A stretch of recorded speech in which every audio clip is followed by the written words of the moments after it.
Da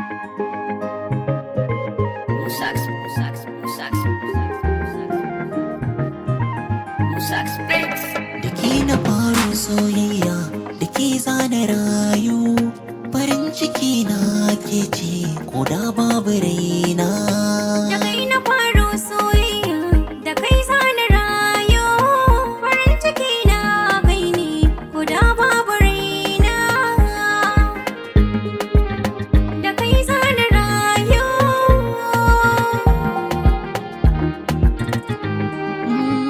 Soyayya ya sha bamban da duk wani jin daɗi, idan ba ke samsam rayuwa ciki ba gardi, ano rike gam-gam